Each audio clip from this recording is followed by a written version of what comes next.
Hi friends, this is your pal Scott Garibay, and today we are going to talk about Dungeons & Dragons, and we are going to talk about Professor Dungeon Master. And I'm saying Professor Dungeon Master is wrong just based off of his thumbnail, right? So today I'm going to do an entire commentary video on Professor Dungeon Master's video that I didn't watch, right? Okay? And you're like, wait a second, Scott. Don't you have to watch a video to commentate on it? You do not. You do not need to watch a video to commentate on a video. Why is that, Scott? Because of thumbnails, because of hyperbolic, over-the-top thumbnails, right? And here's the issue.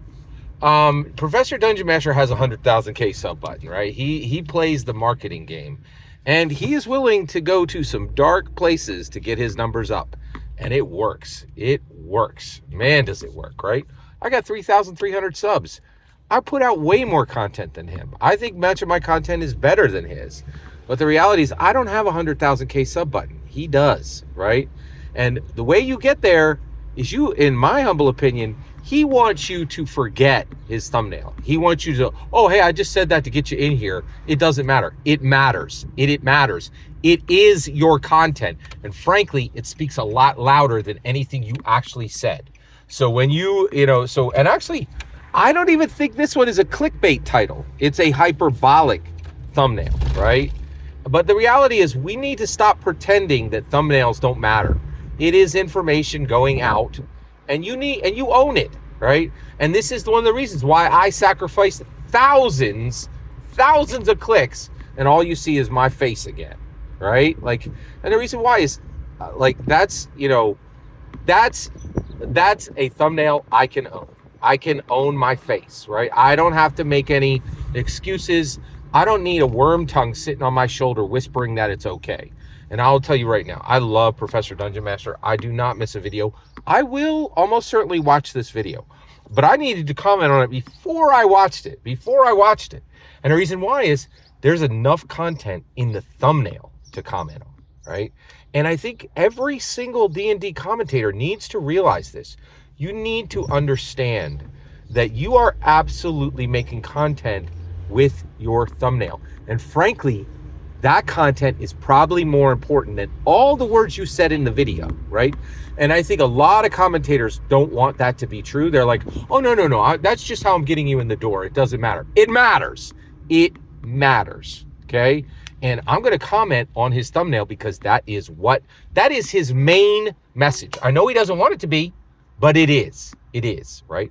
And I pay and I get to say this because I pay the price for this, right? I sacrificed thousands of clicks to put up a non-hyperbolic, and not on this one, but I do definitely think he's definitely guilty of clickbait thumbnails and titles, right? And I pay the price for this, and I'm calling him out, right? And I'm also going to commentate on the content he's already created, which is literally just the thumbnail, okay? All right, so now that we got that out of the way, let's go ahead and get into it. All right, so what did he put in his hyperbolic thumbnail? He said, is this DND?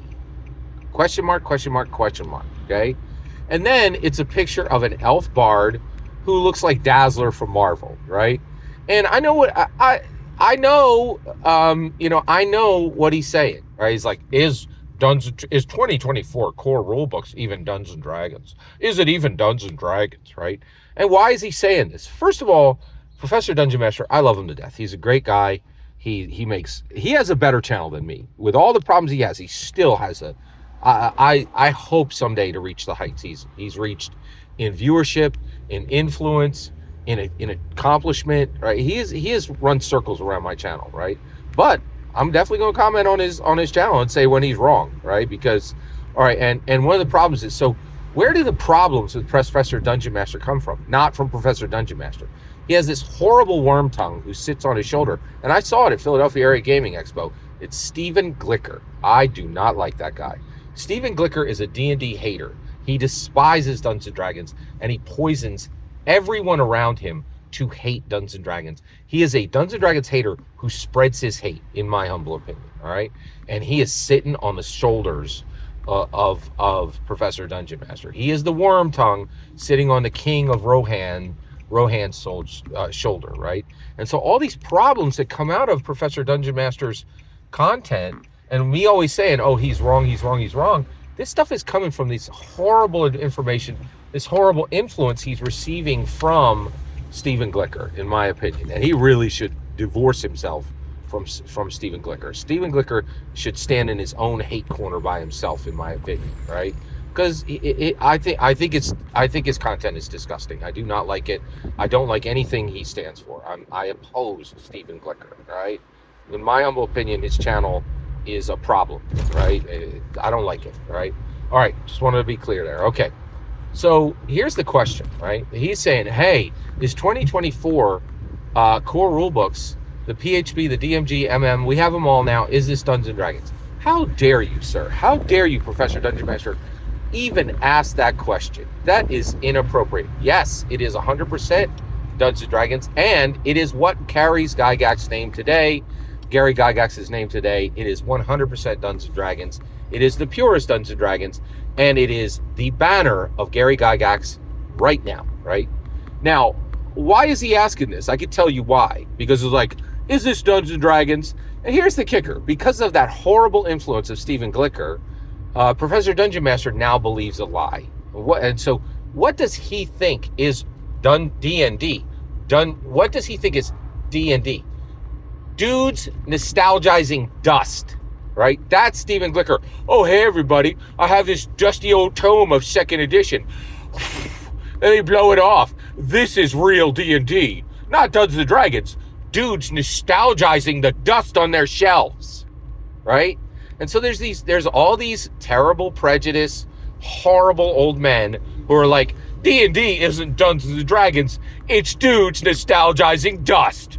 I worship everything that's old, and I desperately fear everything that's new. I hate it. Oh my gosh, is that a picture of a prom in Strixhaven? I'm terrified. Oh my gosh, is that a picture of a clown in Witchlight? Oh my goodness, I'm offended, right? They're terrified and offended and so brittle and so special snowflake, right? D&D is not dudes nostalgizing Dungeons & Dragons. Dungeons & Dragons is Dungeons & Dragons. It's on the shelf today. Nobody needs your dusty old tome for anything but a museum book, right? D&D is always what's on the shelf now. And nobody cares about your dudes nostalgizing dust, which Tenkar Tavern, Professor Dungeon Master, Roll for Combat, it's all they stand for. Just dudes nostalgizing dust. And it's wrong. And his question was offensive, in my humble opinion. Every single word you just heard in this video is my humble opinion. Absolutely nothing more, absolutely nothing less. The important part is when I get to hear your humble opinion, when you get in the comments and send your traffic. Please consider liking and subscribing, and have a very wonderful fetch millennium.